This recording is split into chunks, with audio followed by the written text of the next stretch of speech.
Welcome to our monthly video to ignite God's purpose in kingdom-minded men. Thanks for meeting with me today, Joe. I wanted to talk a little bit about Activate.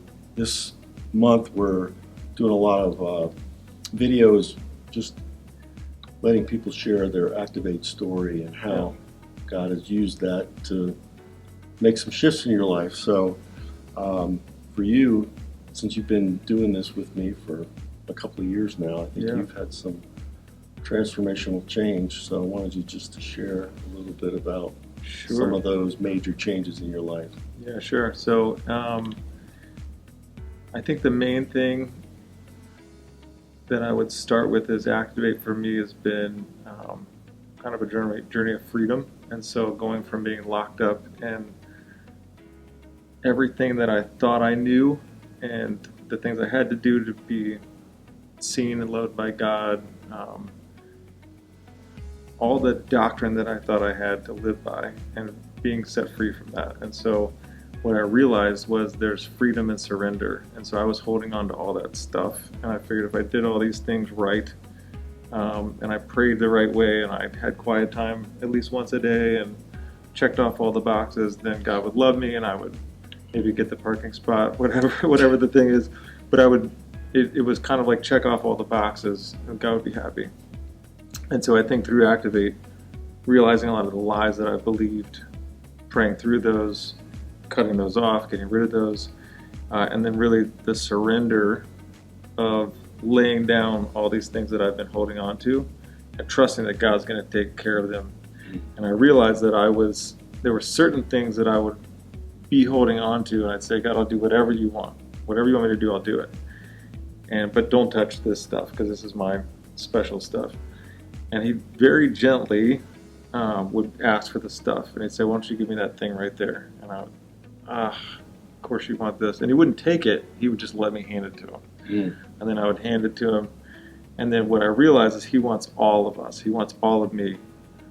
And I mean, he wants all of us, but he wants all of me personally. And so until I lay all that down, he's going to continue to invite me to lay down more and give him more. And so as I would continue to lay down more, which is painful at times, he would take it and replace it with truth, and replace it with light, and replace it with joy and the things that he wants me to experience.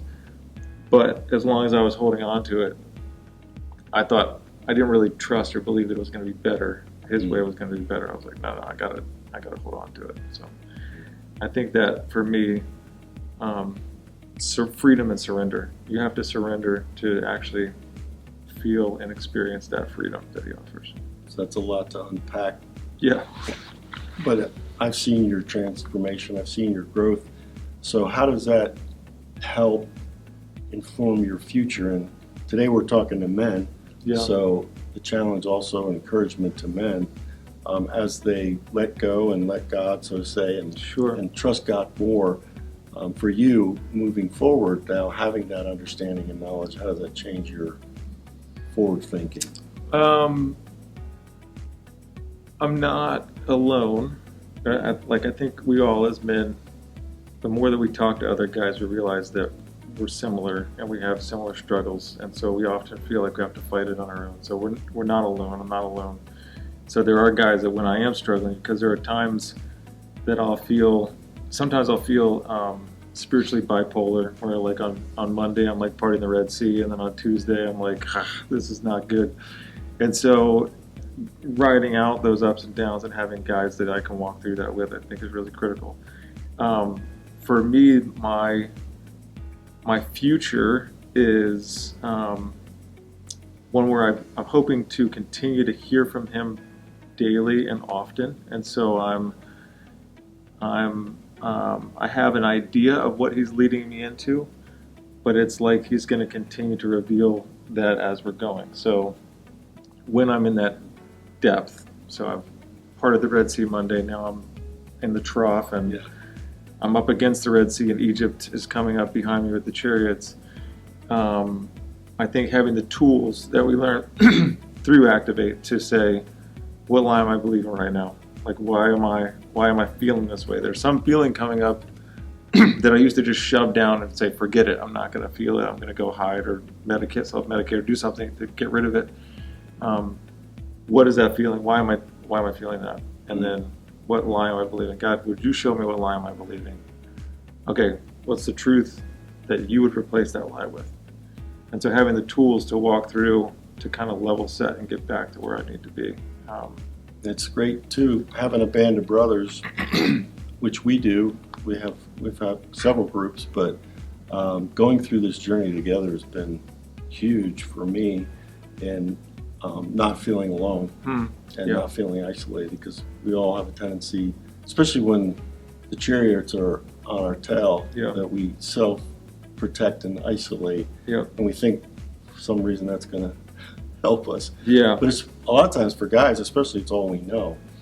So being vulnerable, and even the conversation we had the other night where we just got real with one another. It doesn't matter how old or how mature or how immature you are.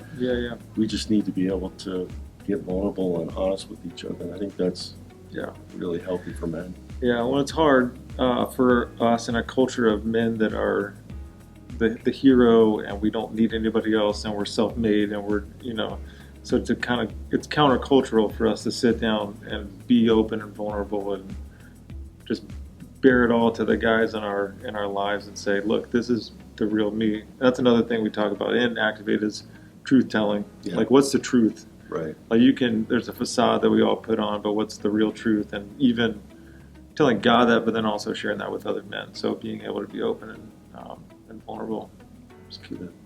Well, thanks for joining me. I need you to come back, and we're going to talk a little bit more next time and promote Activate, because it'll be coming up a couple of times a year at PPC and beyond. And just want to talk a little bit about something special that we've all learned, how to pray differently. And we'll cover that in another time. So thanks again.